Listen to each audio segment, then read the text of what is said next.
Tudo que os meus olhos me mostram é que você é Suguru Geto. Durma bem, Satoru Gojo. Vamos lá então, meus amigos, depois de muito tempo, o maior hiato da história desse canal, estamos aqui de volta, dessa vez para falar de Jujutsu Kaisen, o arco de Shibuya. Realmente dessa vez o motivo do atraso tão gigantesco foi falta de tempo mesmo, tá? Vocês sabem que eu não tenho nenhuma cerimônia para admitir quando o problema é vadiagem, vagabundagem, mas dessa vez realmente estava difícil arrumar um tempinho ali para ler o arco, e aí foi por isso a demora, certo? E o vídeo de hoje, ele é um pouco difícil para mim porque eu vou tentar explicar uma tese, eu vou tentar trazer para vocês uma chave de leitura que ela não está completamente bem definida na minha cabeça ainda, então talvez se torne um pouco confuso, mas vamos fazer um esforço aqui, né? E eu acho que para ficar mais didático, para vocês entenderem o que eu quero falar, vai ser interessante a gente dar um contexto maior. Essa vez que eu li agora o arco de Shibuya foi minha terceira experiência com esse arco aí. A primeira experiência que eu tive foi quando saiu o anime, né, na época, e eu conheci Jujutsu Kaisen pelo anime, inclusive o primeiro conteúdo que eu produzi na minha vida para a internet foi um podcast sobre a primeira temporada do anime de Jujutsu Kaisen, e ali você via muita gente dizendo assim: porra, você gostou desse início de Jujutsu, você vai ver que foda mesmo é Shibuya. Quando você via a parte de Shibuya, aí que vai ser foda, eu tô ansioso para isso aí no mangá, no anime, para essa adaptação sair, porque é o melhor arco tal. E aí, eu acho que um ano e meio depois, saiu essa segunda temporada, eu assisti Shibuya e não gostei. Eu achei um arco muito esquisito, muito confuso, e a vibe que aquele arco me passava era de que tinha alguma coisa meio off ali, meio estranha de explicar exatamente o que era, mas que as coisas pareciam muito soltas, muito jogadas. Aí a segunda experiência que eu tive com esse arco foi quando eu fiz no ano passado a speedrun de leitura do mangá de Jujutsu, porque eu não queria tomar spoiler, né? Eu já tava fazendo os vídeos aqui no canal, inclusive foi até nessa época que saiu aquele vídeo no qual eu critiquei o arco do jogo do abate, tava ali perto do finalzinho, nos últimos capítulos, e aí a internet tava empolvorosa, né? Não tinha como você abrir o Twitter e não tomar um spoiler de Jujutsu, ou você abrir o YouTube e não tomar um spoiler de uma thumbnail do Bruno Bandeira, alguma coisa assim. Então eu disse: rapaz, pra evitar de tomar spoiler, deixa eu logo ler o mangá inteiro para ficar mais tranquilo, não ter minha experiência estragada. Então, não que eu acho que spoiler estraga a experiência, mas, né, se eu puder evitar. Aí eu peguei e li tudo que faltava ler depois do que era a primeira temporada do anime, eu li o resto todo do mangá rapidamente. E aí, nessa segunda experiência, a minha avaliação do arco de Shibuya foi de que era um arco ok. Eu já não odiei tanto como eu tinha odiado no anime, mas também não estava achando nada demais, né? Inclusive, estava achando um grande exagero essa coisa de o melhor arco da história do shonen, né? Porque esse discurso existiu. Hoje em dia as pessoas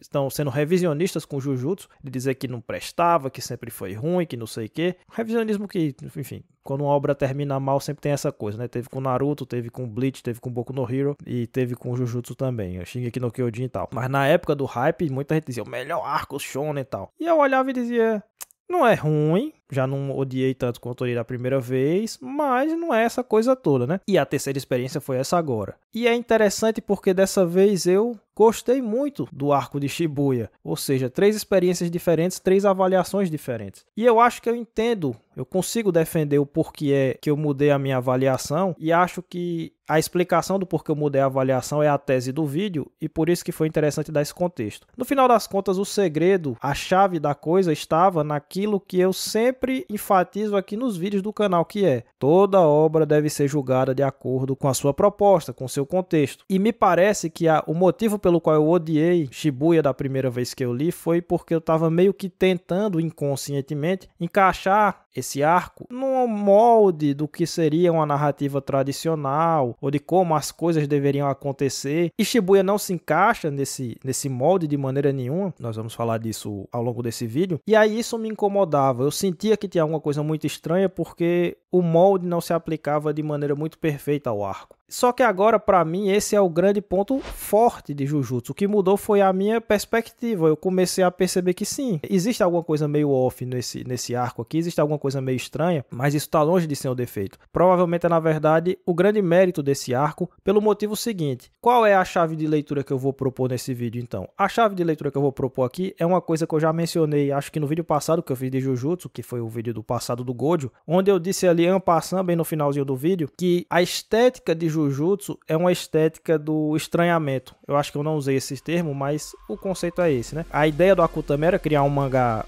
não convencional, um mangá shonen um pouco fora do padrão, e para isso ele adota e adotava uma série de estratégias e uma série de técnicas e uma série de elementos ele coloca na sua obra para tirar a noção de familiaridade do público do shonen. Então Jujutsu Kaisen termina sendo uma obra meio dialética nesse sentido, porque você vê claramente a fórmula do shonen, ou seja, não é uma obra subversiva, não é uma obra revolucionária de maneira nenhuma, você vê claramente ele operando dentro da fórmula, mas você vê ele variando a fórmula, ele modificando a fórmula em pontos específicos para gerar efeitos específicos que tornam o mangá único, torna um mangá diferente de tudo que você já leu, apesar de ter familiaridade. Então o Jujutsu fica se equilibrando nesses dois lados da equação, né? Por um lado tem a familiaridade, você reconhece muita coisa de outro shonen ou do shonen padrão. Por outro lado, ele não se encaixa perfeitamente nesse molde, né? Ele sempre tem uma pontinha que fica de fora e é isso que gera o incômodo. E foi isso que gerou o meu incômodo da primeira vez que eu vi. Então, o que mudou na minha primeira para minha terceira experiência de Shibuya não foi nem a percepção do arco em si. A percepção foi a mesma, que o estranhamento foi o mesmo. O que mudou foi a lente de avaliação, o critério para avaliar a obra. A partir do momento em que eu comecei a entender que esse estranhamento é proposital e é o que faz Jujutsu ser Jujutsu, aí ele passou a ser um ponto positivo e não negativo, né? E eu acho que eu já mencionei isso nesse vídeo do passado do Gojo, mas essa estética do estranhamento acompanha Jujutsu do nível mais superficial até o mais profundo, né? No nível mais superficial você tem, por exemplo, personagens que agem de maneira bizarra, que agem de maneira estranha. Por exemplo, nesse arco a gente pode citar aquele espírito amaldiçoado do gafanhoto, né? Que ele fica toda hora dizendo, eu sou esperto, você é esperto, eu sou esperto, eu não sei o quê. É uma maneira esquisita de agir que causa um estranhamento, né? Que dá um tom de bizarro na coisa, que é uma coisa que Jojo faz muito, inclusive, personagens que agem de maneira excêntrica, né? Os poderes dos personagens de Jujutsu frequentemente são muito estranhos, eles frequentemente são não convencionais, não é o poder do fogo, o poder do gelo, não. São poderes muito específicos, com regras muito específicas, muito fora da casinha, que é uma coisa também muito Jojo. Muitas vezes as explicações das coisas em Jujutsu Kaisen são mais complexas do que elas deveriam ser. Então, por exemplo, às vezes o poder não é nem tão bizarro assim, mas a explicação do poder é bizarra. O modo como o personagem diz que o seu poder funciona é bizarro. Então tem aquele cara lá do Pachinko, né? Que eu esqueci o nome dele, que ele vai aparecer em arcos futuros, mas ele tem esse poder e o efeito prático do poder nem é tão difícil de entender assim, mas a volta que o Akutami dá para você entender como é que funciona aquele poder é uma coisa bizarra. Nesses capítulos de Shibuya tem uma coisa interessante que é, ao final de cada capítulo, o Akutami foi colocando, assim, uns 4 ou 5 capítulos, ele foi contando a história de como ele consultou um matemático, um físico, para ver se a explicação dele do poder do Gojo fazia sentido, né? Uma partezinha divertida, assim, que ele coloca como se fosse um rodapé desses capítulos aqui, que o cara explica que estava tudo errado, ele não entendeu nada e tal. Mas a parte importante é o seguinte, depois de 4 ou 5 capítulos explicando, refazendo a explicação do poder do Gojo, né? De maneira que ficasse mais preciso do ponto de vista matemático, o Akutami chega na seguinte conclusão. No final das contas, você pode adotar a explicação que você bem entender, leitor. Ou seja, a explicação que foi dada dos poderes do Gojo lá no arco, lá no início da obra, é uma explicação supostamente complexa, que na verdade o efeito prático do poder do Gojo é fácil de entender, mas se você for tentar entender a explicação, ela é complexa. E aí agora ele dá uma explicação nova, porque ele trouxe uma coisa mais precisa do ponto de vista técnico e é mais confuso ainda, só que o que importa é que no final das contas você fica com a explicação que você quiser. Por quê? Porque esse estranhamento é uma estética de Jujutsu Kaisen, não é uma parada que você tem que necessariamente entender todos os meandros da coisa. Se você quiser dedicar estudo, dedicar seu tempo para entender tudo, talvez faça sentido, não sei. Mas muita coisa ali não precisa fazer sentido porque ela compõe, na verdade, a estética, a atmosfera que ele quer passar com a obra. E no nível mais profundo de todos, a estrutura da narrativa de Jujutsu Kaisen frequentemente ela é uncanny, né? Frequentemente ela é descontínua ou um pouco disruptiva, ou ela só sai do óbvio do que seria a fórmula. Ele aplica a fórmula, mas ele altera a fórmula, ele varia a fórmula, como eu estava falando agora há pouco. E a gente já mencionou isso em outros vídeos, né? E Shibuya é muito isso. A ironia da coisa é que Jujutsu Kaisen se torna uma obra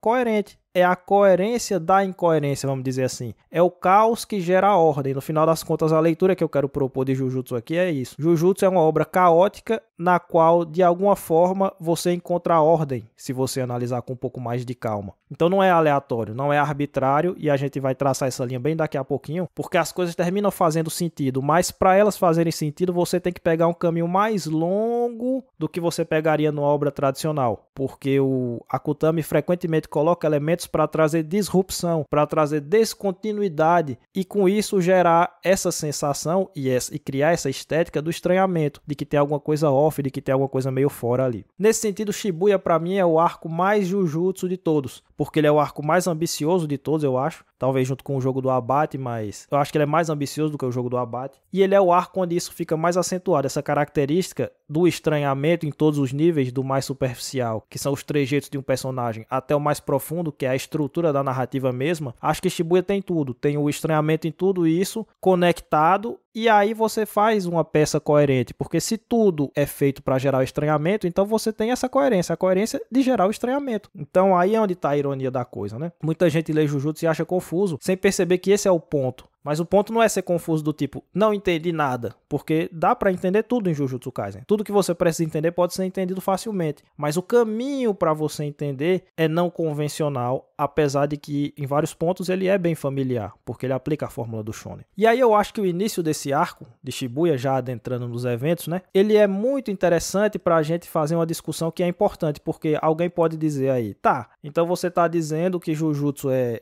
descontínuo, vamos dizer assim, é caótico, então quer dizer que agora o Akutami pode escrever tudo o que ele quiser, do jeito que ele quiser, e a gente tem que aceitar porque é bizarro. Parece aquela coisa do Jojo, né? Ah, tem bizarro no nome, então vale tudo. Não é assim que funciona, porque não é esse tipo de obra que Jujutsu é. Eu vou trazer de novo a fórmula que eu expliquei agora, porque eu acho que ela é a nossa pedra de toque, né? A nossa pedra angular para a gente entender exatamente onde é que a coisa é virtuosa e onde é que ela é defeituosa. Jujutsu é uma obra caótica que termina criando ordem. Ou seja, a descontinuidade ela é aparente, ela é para criar uma estética, para criar uma sensação. Mas se você olhar com mais calma, as coisas se conectam. Quando elas não se conectam, aí eu julgo que é um defeito da obra, entendeu? Porque Jujutsu é feito para se conectar. Jujutsu não é uma obra surrealista de maneira nenhuma. Então quando a coisa fica realmente solta, ao invés de apenas parecer solta, então nós estamos diante de um defeito, sim. Então acho que o critério melhor é esse. E o início desse arco, acho que ele traz uma parada que nos ajuda a entender, que é aquele início do Mekamaru traidor, né? Ah, o Mekamaru é o traidor. Essa coisa do traidor infiltrado nas escolas de Jujutsu já tinha sido colocado no arco do festival, né? E aí essa coisa do Mekamaru traidor, novamente, ela é estranha, não familiar, porque obviamente esse tipo de enredo, o enredo do traidor, é muito comum, é muito corriqueiro, né? Todo mundo aqui já viu um monte de obras que tem essa coisa. Ah, quem é o traidor do não sei o que, do grupo dos heróis e tal. Só que geralmente, e aí novamente o Akutami faz uma variação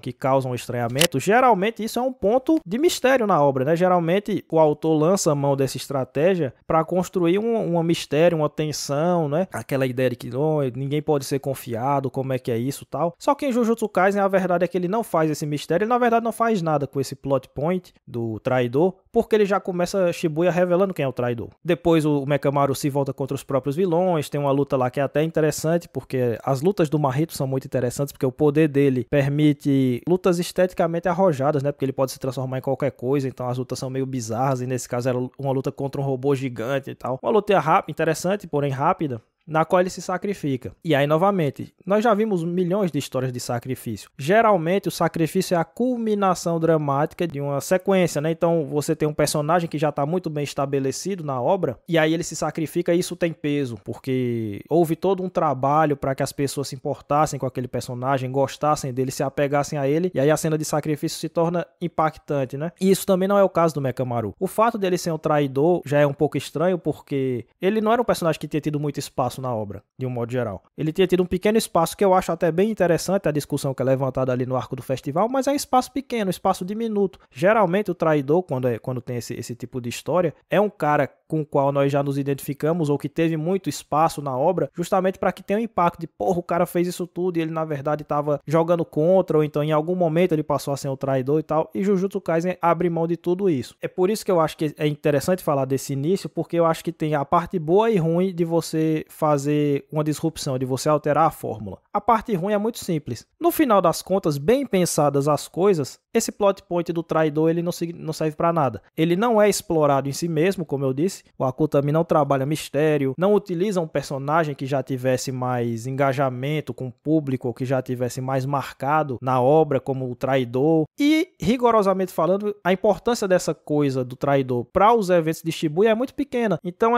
é uma decisão meio estranha de você abrir o arco com eventos que têm pouquíssimo impacto no arco de Shibuya. Se você tirasse essa parte da história completamente, você teria que fazer algumas adaptações assim, sem dúvida, você teria que mudar uma coisinha aqui e outra ali, mas nada de muito substancial. Então, no final das contas, essa coisa ficou só solta mesmo. Ele criou uma descontinuidade, ele criou um estranhamento, mas é um estranhamento estéril, é um estranhamento pelo estranhamento e que fica só uma ponta solta na coisa. Que você diz, tá, mas isso tudo aqui foi para o quê exatamente? O que se ganhou? Quais foram os frutos que foram gerados dessa escolha? E eu, pelo menos, não consigo ver nenhum, né? Isso aí é uma questão muito interpretativa. Se você consegue fazer um argumento de que não, é importante essa parte, eu gostaria muito de ler o argumento, a caixa de comentários está aberta. Mas eu realmente não vi nenhum. Então parece muito com aquela coisa que eu critiquei no arco do festival, de que não, o arco parecia que ia ser uma grande caçada ao Itadori, e aí ele só não é. E não se faz nada com isso. Ele prepara um enredo, ele prepara um caminho para aquele arco e ele só abandona, ele não faz nada. Em meia página, a coisa da caçada ao Itadori estava resolvida e virou outra coisa completamente diferente. Então sim, causa um estranhamento. Mas é o estranhamento da ponta solta, é o estranhamento da coisa que parecia que seria, não é e não tem nenhum motivo para não ser. Só não é porque não é e foda-se. Porém, esse início também traz uma coisa que poderia parecer uma ponta solta, mas que no final faz sentido, que é o próprio sacrifício do Mekamaru. Porque no primeiro momento você diria assim, tudo bem, o cara se sacrificou, ele tem pouco espaço na obra, e aí? Por que é que eu deveria me importar com isso? Só que a recompensa dramática do sacrifício do Mekamaru, ela acontece principalmente no final do arco. Ele se sacrifica no início e a recompensa está mais no final, que é aquela cena na qual ele fala suas últimas palavras para Miwa, né? Seja feliz, busque sua felicidade, enquanto você estiver atrás da sua felicidade, eu estarei feliz também, não sei o que e tal. Aquela despedida que ele tem da sua amada e dos seus companheiros, de um modo geral, né? O que é que se gerou, então, com essa inversão? Porque geralmente as últimas palavras vêm antes do sacrifício, né? E não depois, lógico. Só que Jujutsu Kaisen, sendo bizarro do jeito que é, ele deu lá uma explicação, um salam alek lá, não, é energia amaldiçoada, tá? Ele consegue, mesmo depois da morte, continuar se comunicando aqui por um curto período de tempo. E aí, justamente, como ele já estava morto, o que se gerou naquela cena é o peso da inevitabilidade. Porque uma cena tradicional de sacrifício, geralmente tem aquela esperança embutida de que talvez o sacrifício não seja necessário, né? O drama tá subindo e tá se elevando, a gente fica pensando, porra, vai dar merda, mas quem sabe os caras conseguem fazer alguma maneira de não dar merda. E aí vem o sacrifício e aí a merda está estabelecida e o impacto vem daí, não é? Da concretização do perigo que a gente estava temendo. Como o sacrifício já tinha acontecido, em Jujutsu Kaisen a emoção gerada é outra. É o gosto amargo na boca que vem do inevitável. Ele já está morto. Não tem nada que a Miwa possa fazer, não tem nada que ela possa falar que vá trazê-lo de volta. É uma cena que gera emoções diferentes, conecta elementos diferentes pelo simples motivo de que o Akutami alterou a fórmula. Então aqui é a alteração da fórmula no seu melhor, naquilo que tem de melhor para oferecer, que é você trabalhar com um tipo de história já tradicional, já estabelecido, mas você muda pequenas coisas e aí você gera resultados diferentes, né? Você expande o escopo do que é possível na arte, porque você altera pequenas coisas e você mostra que a diferença é grande no final, no produto final, porque você fez pequenas alterações no caminho da coisa. Então eu acho que aquela cena é muito marcante, aquela cena é muito terna, muito tocante, porque ela gera rapidamente esse efeito. E sim, claro, essa pequena coisa de que a Miwa talvez gostasse do Mekamaru e ele dela, já tinha sido pincelado um pouquinho antes, não foi tirado do nada. E, inclusive na própria cena de sacrifício dele, né, no momento que ele tá se sacrificando, tem umas cenas, eu acho que até o quadro do sacrifício dele não é a morte dele, é uma mensagem que ele deixou pra ela, uma coisa assim. Então já tinha sido colocado algumas coisas no momento do sacrifício, mas o payoff, né, a recompensa total vem só no final do arco, que é quando ele tem as últimas palavras com ela e ela sabe realmente que ele morreu e ele diz que ele foi fraco, que ele, enfim, ele diz tudo que ele tinha pra dizer pra ela e tinha dito tudo que ele tinha pra dizer pros seus amigos também, né? Então aí é uma quebra de fórmula que tem porquê, tem razão de ser. E aí depois disso a gente entra nos eventos de Shibuya propriamente dito, né, que é a consolidação do plano dos vilões pra selar o Gojo e aí poder o Kenjaku fazer a sua grande putaria no mundo, que é o que vai acontecer nos arcos futuros. E já nesse início já tem uma coisa de estranhamento também, porque o plano dos vilões ele vai ficando cada vez menos inteligível, ou melhor dizendo, fica cada vez mais desnecessariamente complicado. Agora, desnecessariamente necessariamente entenda, isso não é uma crítica, né? Porque você entende o plano dos vilões. Eu só tô dizendo que assim, ele começa com uma barreira. Não. Começa com os heróis dizendo que tem uma barreira, né? Tem uma barreira que não deixa as pessoas saírem. Aí daqui a pouco, não, mas tem outra barreira que não deixa os feiticeiros entrarem. Não, depois tem outra barreira que é só pra não deixar o Gojo sair. E tem outra barreira que não sei, que daqui a pouco tem 4 barreiras. E tem outra barreira que tá em outro ponto. Então, enfim, a coisa vai ficando mais, entre aspas, complexa, sem ficar mais complexa de fato. Porque você entende o que tá acontecendo ali, só que você pensa assim, porra, isso poderia ter sido exposto de uma maneira mais simples. Mas não é exposto de uma maneira mais simples, por quê? Porque isso causa o estranhamento, isso trabalha em favor da estética da obra de Jujutsu Kaisen.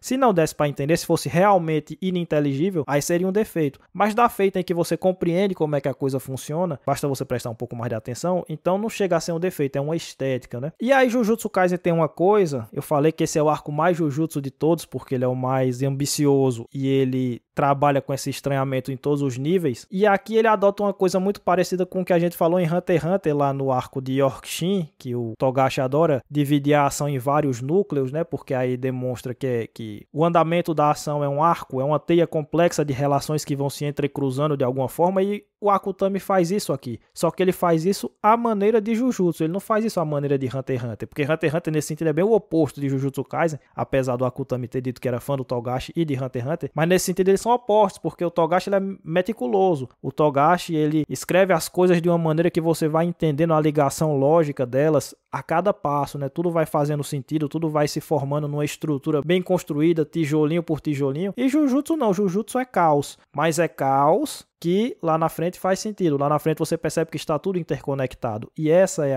o grande mérito de Jujutsu Kaisen. E aqui ele faz isso, ele divide a ação em vários núcleos, né? Então você tem o próprio núcleo do Gojo, que foi quem entrou na estação para tentar salvar as pessoas que ele conseguisse salvar, que era basicamente o plano dos vilões, né? Você tem o núcleo, primeiramente, do Itadori com a Mei Mei e o irmão dela. E aí você tem o núcleo do Nanami, que entra, né, em algum momento. Primeiro ele tá só, depois ele se junta com a Maki e o Naobito. Você tem a Nobara, você tem o Megumi, que em algum momento tá junto do Itadori também, mas depois não tá junto. Então você tem esses vários núcleos que vão se movimentando e eles vão se conectando entre si. E aí é que eu acho que é a parte muito interessante desse arco, que é a parte mais caótica também, que é a parte onde as coisas vão acontecendo de maneira muito frenética e elas parecem muito largadas, muito soltas, mas elas não estão largadas e nem soltas.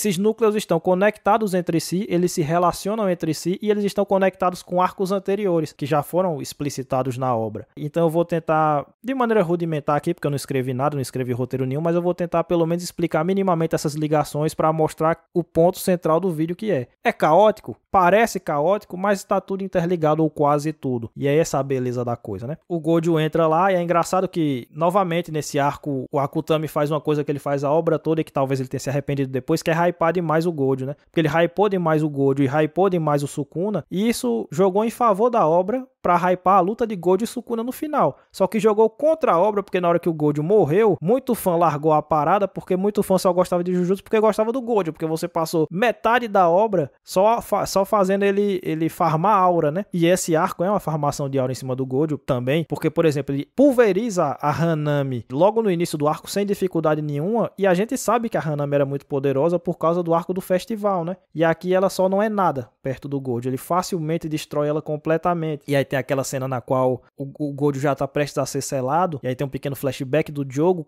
conversando com o Geto, entre aspas, né, com o Kenjaku, e o Kenjaku diz, pra gente selar ele, você só tem que segurar ele por 1 minuto, tal. E aí o Diogo diz, porra, 1 minuto é coisa pra caralho, como é que eu vou segurar esse maluco por 1 minuto, né? Então, tipo assim, o cara é tão foda que até 1 minuto é muito pra você resistir a ele, você não consegue ficar vivo correndo dele ou enfrentando ele por 1 minuto, tal. E aí a explicação que o Kenjaku dá é mais uma daquelas explicações bizarras de Jujutsu, né? Que no final das contas é a explicação decisiva pro selamento dar certo. Não. 1 minuto no cérebro dele. Então o cérebro dele é tão adiantado que, na verdade, no tempo de humano é 1 segundo, 0,2 segundos, sei lá. É a mesma coisa que 1 minuto no cérebro do Gojo, né? Porque o cérebro dele processa muitas coisas, tá? É uma doideira. Enfim, e aí o Gojo é selado, e no momento em que o Gojo é selado, ele conversa, ele fala com, entre aspas, o Geto, e aí é nesse momento que é resolvida resolvido um mistério que causa estranhamento, note, que já tava pairando há muito tempo, né? Porque tipo, porra, pera aí um pouquinho. A gente viu Jujutsu Kaisen Zero. O Geto morreu. Por que cacete ele tá aqui agora, zanzando pra cima e pra baixo, como se não tivesse acontecido nada? E aí a gente descobre que não é o Geto, é o cara que tomou o corpo do Geto e tomou também o controle da sua energia amaldiçoada, aquela coisa toda, né? Mas perceba que essa cena, que foi uma cena que me incomodou muito quando eu vi o anime, foi uma das cenas que eu mais disse, porra, isso aqui tá largado, isso aqui tá jogado de todo jeito. Não tá jogado de todo jeito. Ela tem conexão direta com Jujutsu Kaisen Zero e ela tem ligação direta com o passado do Gojo, porque ali foi feita toda a construção pra gente entender quem era o Geto, qual era a ligação dele com o Gojo, por que é que ele mudou de opinião, por que é que ele mudou de visão, quais foram as experiências que fizeram ele mudar e se rebelar contra o Gojo e tentar, em última instância, acabar com a humanidade, né? Que são os eventos de Jujutsu Kaisen Zero, e esses dois arcos estão ligados com essa cena aqui, porque, como eu disse, se você ler esses dois arcos, você sabe que o Geto morreu e aí tudo isso causa um grande estranhamento, que é, tá, o cara morreu e ele tá aí, como é que é isso? E aí a explicação é dada, não, é uma outra pessoa que não tem nada a ver com nada, mais ou menos, porque depois a gente vê que tem a ver essa pessoa que tomou o corpo do Geto, que é o Kenjaku, tem a ver com coisas que já tinham sido explicadas no arco do Death Painting também. Então perceba, está interconectado. Parece jogado, o modo como a exposição é feita parece largado, mas não é um defeito porque isso gera estranhamento, mas a ponta não está realmente solta, ela só parece solta. E aí nessa cena, logo depois que ele sela o Gojo, aparecem as seguidoras do Geto, as fãs do Geto, sei lá como é que é, pedindo para ele devolver o corpo porque o nosso combinado foi esse, e ele disse que foda-se, você deveria ter feito eu não sei como é que fica a tradução para isso em português, né? Eu não sei qual é o termo, mas um binding vow, né? Como tava em inglês lá, você devia ter feito um pacto mágico, pacto entre feiticeiros de Jujutsu, porque aí eu teria que cumprir. Você só fez no fio do bigode e se fudeu, eu não vou devolver o corpo nenhum. E essa cena é importante porque ela está ligada com coisas que vão acontecer lá na frente. Aí nesse meio tempo, beleza, o Gojo foi selado então o objetivo dos heróis muda, então agora tem que ser resgatar o Gojo. Vamos ali naquele ponto da estação onde ele tá e vamos resgatá-lo, né? Porque senão o mundo de Jujutsu vai virar de cabeça para baixo, né? Só que tem as barreiras, então antes da gente chegar lá, a gente tem que desarmar as barreiras, e aí o objetivo dos heróis passa a ser esse objetivo menorzinho de destruir as barreiras para que todo mundo possa entrar e salvar o Gojo. Aí é nesse meio do caminho que o Itadori enfrenta o Gafanhoto, que é um personagem bizarro, é engraçado, porém bizarro, que aumenta a estética do estranhamento, assim como a luta da Mei Mei aumenta a estética do estranhamento, porque o poder dela é estranho, a relação dela com o irmão dela é estranha, a maldição que eles enfrentam é estranha, com o poder estranho é tudo estranho. E tudo isso trabalha em favor da estética de Jujutsu e do arco. E aí depois você tem aquela parte na qual o Itadori e o Megumi enfrentam aqueles feiticeiros lá no topo do prédio, né? Que é o velhote, que nem enfrenta no topo do prédio. O velhote que tem o poder do inverso, que é um poder bem Jojo, né? Um poder bem bizarro. E a estrutura dessa luta é uma estrutura bem Jojo. Poderia ter sido uma puta de uma luta. Na verdade é uma luta legal, mas poderia ter sido uma puta de uma luta se tivesse dado mais tempo. Mas eu não tô nem criticando não, só tô falando mesmo. Porque esse arco já tem coisa demais, né? Não precisava ser estendido mais não. Mas a estrutura é, pô, o cara tem um poder bizarro, eu não tô entendendo nada. Aos poucos eu vou entendendo qual é o poder dele e aí eu vou pensando no contra-ataque, né? É uma estrutura que basicamente é a estrutura básica das lutas de Jojo, de um modo geral. E aí depois vem uma parada que novamente parece largada, parece totalmente foda-se, que é o fato de que a velha consegue, com o poder de necromancia dela, ela consegue trazer o Toji de volta no corpo do carinha lá que tava com ela, do, entre aspas, filho adotivo dela. E tipo, porra, o Toji, do nada. E aí, novamente, parece jogado, mas não é jogado. Por quê? Primeiro porque ele tem ligação com o arco do passado do Gojo. A gente viu no passado do Gojo que o Toji é forte pra caralho. Então, esse elemento por si só já faz elevar o hype da história. Porque se tem uma coisa que esse arco faz é colocar muito personagem poderoso ao mesmo tempo, né? Você tem o Toji, você tem o Sukuna, que daqui a pouco vai aparecer, você tem as maldições, o Diogo, não sei quem, você tem o Mahito e tal, você tem o Kenjaku, você tem o Mahoraga, você tem um monte de coisa acontecendo ao mesmo tempo, e isso eleva o patamar do arco em termos de quantos personagens poderosos estão envolvidos nessa briga, né? Então o Toji aparecer aqui já serve a esse propósito. A esse propósito geral de elevar o hype e elevar a ambição do arco, que é o mais ambicioso de Jujutsu. Mas ele também serve ao propósito de dar um fechamento para a questão do Toji e do Megumi, que parece muito aqueles fechamentos do Edo Tensei lá do Naruto, que eu critiquei para quem viu aqueles vídeos, mas eu acho diferente por dois motivos, né? Eu me incomodei menos por dois motivos. Primeiro, porque isso é uma coisa do Toji. O Akutami não fez isso com todos os personagens como o Kishimoto fez no Edo Tensei, que ele tentou dar um fechamento dramático para todo mundo, até pros Zabuza do primeiro arco. Não, é uma coisa de um personagem só. né? Ele não abusou do recurso. E segundo, porque esse fechamento ele é bem unilateral. O Megumi fica sem entender nada, né? O Toad olha e diz, ele diz, então você é um Fushiguro, você não é um Zenin. Entendi, legal. Ele vai lá e se mata. E aí, beleza. Então, ou seja, ele, Toad, adquiriu de certa forma um fechamento, uma satisfação final nessa coisa. E que nós, leitores, entendemos porque isso tudo está conectado com o arco do passado do Gojo. Ou seja, não está solto. Mas o Megumi, nesse momento, ainda não entendeu nada. Ele até desconfia de uma coisa ou outra, mas ele não leva muito adiante a reflexão, porque ele está mais preocupado com outras coisas, né? Então, o núcleo do Toad com o Megumi, etc., parece largado, parece aleatório, mas ele faz sentido. Só que antes de ter essa luta do Toad com o Megumi, o Toad se meteu meio aleatoriamente na luta contra o Dagon, que era uma das maldições amigas do Jogo e do Mahito e da Hanami, que estava enfrentando o Naobito e o Nanami e a Maki, e depois aparece o Megumi. E é uma coisa meio estranha, porque o Megumi aparece para tentar salvar os caras do domínio do Dagon, né? Então parece que a coisa vai rumar para um lado, só que na verdade, quando o Megumi consegue abrir o espaço, né, para eles passarem, o Toad entra do nada naquela porra lá, depois de ter matado a velha que invocou ele no mundo, né? Entra naquela porra do nada procurando pela maior energia amaldiçoada que tava ali na área e tal, e aí ele destrói o Dagon. Então o vilão aqui não é derrotado por nenhum dos heróis. Os heróis iam provavelmente morrer dentro do domínio do Dagon. Mas chegou o Toad com a sua força bruta suprema e destruiu, estraçalhou o cara por completo. E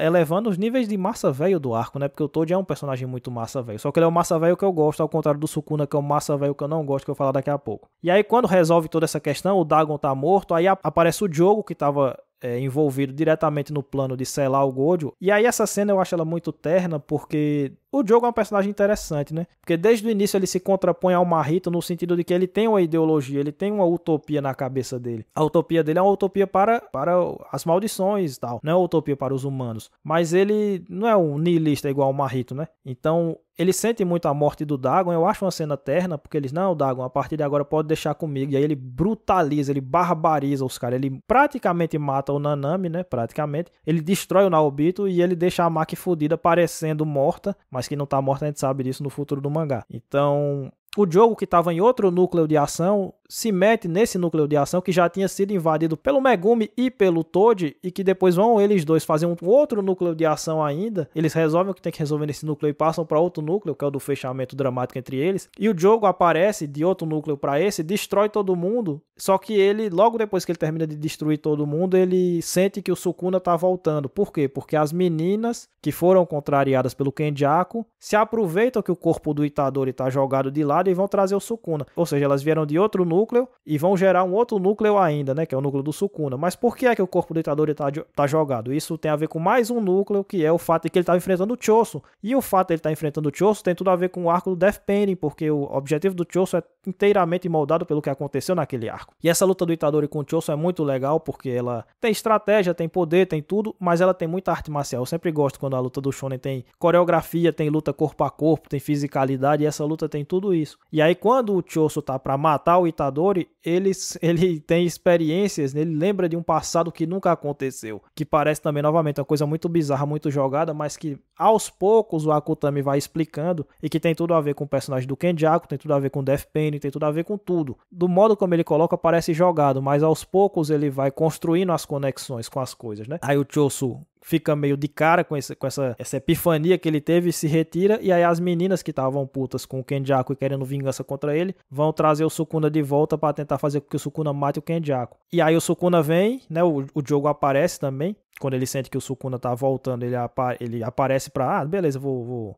trazer o Sukuna de volta, porque também é meu objetivo no final das contas. Então ele dá os dedos tudo lá pro Itadori. O Sukuna volta, tem uma puta de uma luta massa, velho, gigantesca com o Diogo, uma luta Dragon Ball Z com o Diogo, destrói o Diogo muito fortemente, mas o final do Diogo é um final terno, né, porque ele fala lá do objetivo, e ele tem um relance, ele tem uma epifania com seus antigos amigos, e não, um dia a gente vai se encontrar e tal. E aí ele termina emocionado, porque o Sukuna, depois de esculachar ele bastante, diz, não, levante a sua cabeça, você é forte e tal. Eu gosto do Diogo, eu acho que é um personagem que ele é rapidamente explorado, mas ele mostra uma certa sutileza, não vou dizer sutileza porque isso tudo é muito esfregado na sua cara, né, mas ele tem um pouco mais de profundidade, e ele tem uma contraposição com o Mahito, né, com o modo como eles encaram essa coisa. Então eu gosto de tudo que é feito acerca do Diogo aqui, que já tinha sido começado a ser feito antes, né, lá no arco do festival, etc, etc. Nesse meio tempo tá lá o Megumi enfrentando o Galego, que eu não sei o nome daquela porra daquele galego que tem a espada da mãozinha, que era um cara que já tinha sido enfrentado pelo Nanami no início do arco, tava enfrentando a Nobara e tinha sido enfrentado pelo Nanami no início do arco. Só que ele de alguma forma sobreviveu e aí ele apareceu percebendo que o Megumi tava todo fudido no chão e ele é fracote, ele apareceu pra matar o Megumi de vez. Aí o Megumi invocou o Mahoraga, que é uma puta de uma entidade fudida, forte pra caralho, apelona, que aí o Sukuna teve que dar cabo dela depois que ele venceu o jogo, né? E a gente vai ver ligações disso na luta dele contra o Gojo e tal. Então coisas que acontecem aqui vão reverberar lá na frente ainda. E depois que o Sukuna faz essa destruição toda, a gente sente o impacto psicológico no Itadori, né?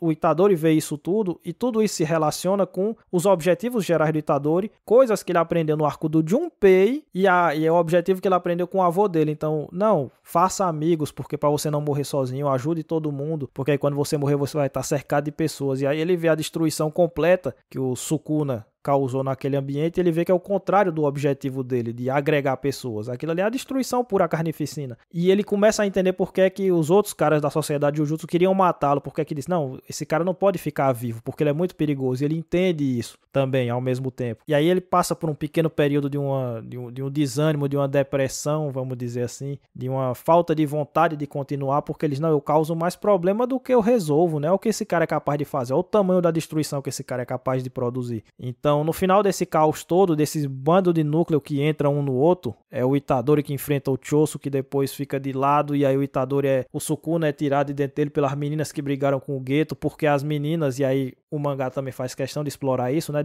Depois que o Geto morreu, como é que ficou o grupinho dele lá? Cada um tinha uma ideia, né? Elas queriam preservar a imagem do Geto e os outros queriam preservar o plano do Geto. Então eles estavam colaborando com o Kenjaku de maneira mais satisfeita, né? E as meninas de maneira mais a contragosto. Tudo isso é explorado também. Então você tem um enriquecimento dessa questão do grupo do Geto e tal. O impacto psicológico do Itadori e de como todos os eventos desse arco do Shibuya influenciam no modo como ele está vendo a jornada dele como um todo. Então esse arco tem importância para o desenvolvimento da visão do personagem. Você tem elementos do Choso que tem a ver com o arco do Death Painting. Você tem elementos muito fortes de Jujutsu Kaisen Zero e do passado do Gojo, porque esse arco tem muito a ver com o Geto, né, propriamente dito. Você tem a ver com o plano dos vilões que já estava começando a ser estabelecido lá no arco do festival ainda, tal. Uma série de coisas que vão acontecendo e que vão se entremeando, um núcleo vai entrando no outro e vai influenciando o outro, e uma coisa puxa a outra e puxam coisas que vão acontecer no futuro que parecem aleatórias e são feitas em um ritmo frenético, mas que na verdade tá tudo interconectado, tá tudo bem bonitinho ali, tá tudo bem estabelecido bem trabalhado, só que a exposição parece estranha. Então Jujutsu Kaisen ganha dos dois lados. Ele não é uma obra aleatória, mas ele parece aleatório em alguns momentos e isso causa estranhamento. E aí você tem logo, aí já rumando pro final do arco, você tem a, entre aspas, morte da Nobara, que não é uma morte. E aí a gente tem que reconhecer que o Akutami deixou a porta aberta para que ela não tivesse morta, mas ele fez de tudo para parecer que ela estava morta sim, né? Porque ele bota o flashback dela, aquela coisa toda. Então ele fez tudo para sacanear com o leitor e fingir que ela estava morta para lá na frente dizer que ela não estava morta. Muito embora ele tenha botado os elementos, né, da rota de fuga, né? Não, os elementos estão aqui para dizer que ela não está morta, na verdade. E isso tem tudo a ver com a questão do estranhamento também. Não o estranhamento agora, né? Porque agora tava muito tradicional como uma cena de morte, mas o estranhamento no futuro quando ela voltar. E aí vocês me digam, eu não tenho uma opinião formada sobre isso. A verdade é que eu nunca liguei muito sobre se a Nobara estava viva ou morta, mas eu vi que, obviamente, esse foi um ponto de muita contenda na época que saiu. Vocês me digam se vocês acham que é satisfatório analisando sob esse ângulo do estranhamento ou se vocês acham que é gratuito de todo jeito mesmo. O fato dela estar viva, né? Lá na frente a gente descobrir que ela estava viva apesar de tudo. Eu não tenho opinião não, eu só acho que dá pra ler dessa forma. É a única coisa que eu tô colocando aqui. Dá pra ler dessa forma. Dá pra ler como uma dessas muitas descontinuidades que o Akutami propõe em Jujutsu Kaisen que fazem parte da vibe da obra. E aí depois a gente tem uma grande luta contra o Mahito, né? Que a luta por si só já tem um elementozinho de um pouco de descontinuidade, porque o Mahito se divide em dois, então uma parte tá lutando com a Nobara, uma parte tá lutando com o Itadori, mas depois a luta fica só contra o Itadori e o Todo, né? A luta é muito boa, eu acho que a resolução da luta é muito interessante, que o Todo já não pode mais usar sua técnica, mas ele faz com a convicção tão grande que ele pode usar, que ele engana o Mahito e aí ele abre o espaço para que o Itadori dê o golpe que vai ser o golpe final, no final das contas, o golpe que destrói o Mahito. Essa é uma luta na qual o Mahito alcança chega ao final da sua jornada interior, então ele evolui, ele atinge a famosa gnose, né? Ele atinge a gnose na favela, o Mahito, nessa luta. E ela é muito interessante. A contraposição de visões entre Mahito e Itadori é colocada aqui, né? E isso faz eco com o arco do Junpei. Então até isso está interligado com elementos anteriores da obra. E eu acho essa parte muito interessante. Antes do Mahito se transformar, bem no início da luta, que ele começa a esculachar o Itadori, dizendo: você veio aqui achando que era brincadeira, isso aqui é guerra. É a luta entre a minha visão e a sua, o seu senso de justiça e a minha visão de que a gente tem que fazer, que as maldições têm que fazer o que querem, não sei o quê. E eu acho que o Akutami conseguiu passar o impacto dessas cenas, inclusive no desenho. O desenho é forte, a fala do Mahito é forte, e ele tá quase gozando com aquilo ali, ele tá tendo uma excitação quase nível Hisoka com essa coisa. E eu acho que isso tudo é muito bem explorado nessas páginas, do ponto de vista da arte mesmo, propriamente dito. Não tenho muito o que falar da luta, exceto esses pontos. Ela é uma boa luta, ela envolve vários personagens, e no final das contas o Mahito termina sendo absorvido pelo Kenjaku. Aí algumas revelações são feitas, né, de que ele é o cara lá que parece o Hitler do mundo das maldições. Eu esqueci o nome, acho que é Kamo, né? Acho que é esse o nome que ele usa, que ele diz: esse não é meu nome, é um dos nomes que eu usei ao longo da história e tal. E essa parte final parece muito a vibe do final do arco da Soul Society, né? Quando o Aizen tá lá, o Aizen e um ou dois capanguinha ali contra todo mundo, né? E ele com grandes poderes lá resistindo, mostrando que ele é foda, e o Kenjaku tá meio que nessa vibe aí, meio que farmando aura igual o Aizen no final de Soul Society. E aí, claro, a coisa fica preparada para os arcos futuros, né? Eles, eu fiz isso, isso e isso, e aí agora finalmente nós vamos trazer a Era das Maldições de volta, né? Ele até pensa no Sukuna: Sukuna, estou trazendo de volta a Era das Maldições, não sei o quê. No final das contas, meus amigos, o arco de Shibuya é o arco mais Jujutsu de todos, porque ele é o arco que aposta mais do que todos os outros nessa descontinuidade, nesse estranhamento. Eu acho que a palavra estranhamento é a palavra perfeita para falar de Shibuya, porque não é bizarro, porque tem essa coisa da familiaridade. É o que é familiar, mas não é exatamente como você está familiarizado. Então tem um pequeno estranhamento, tem alguma coisinha meio off. Jujutsu tem isso em todos os arcos, mas eu acho que tem mais em Shibuya do que em todos os outros. Tem um elemento de caos muito maior aqui do que em todos os outros arcos. E nesse sentido ele é o arco mais fiel ao espírito de Jujutsu. Eu até fiquei curioso para saber por que as pessoas gostam tanto desse arco, porque eu não vejo as pessoas propondo essa chave de leitura para Jujutsu Kaisen. O motivo pelo qual eu gostei muito desse arco é que ele é o caos organizado, ele é frenético, ele é caótico, mas as coisas vão se conectando quase sempre. Por exemplo, eu acho que o Naobito é um personagem que ficou meio ponta solta, porque ele supostamente era um figurão importante nas famílias tradicionais, né, da sociedade de Jujutsu, e ele só morre e foda-se. Ele, enquanto personagem, não tem nada, né? A gente sabe que a questão das famílias ainda vai ser trabalhada no futuro, mas ele, enquanto personagem, não tem nada, não faz nada, não tem impacto quase nenhum. Ele aparece na lutinha lá e ele morre. Mas tirando alguns pequenos detalhes, está tudo bem conectado, está tudo bem assentado, apesar de não parecer. Então é um arco que ele executa quase que perfeitamente essa dialética de Jujutsu, que é parecer estranho, mas no final das contas fazer sentido. Que eu acho, inclusive, que é o grande legado de Jujutsu, e aí só pra gente encerrar aqui, muita gente fala que Jujutsu foi uma obra muito influente porque trouxe de volta a modinha de exorcismo, espírito, não sei o quê, porque fez muito sucesso, e outros mangás seguiram essa trajetória. Eu acho que não, eu acho que o principal elemento de Jujutsu, eu acho que as portas que Jujutsu abriu, o sucesso de Jujutsu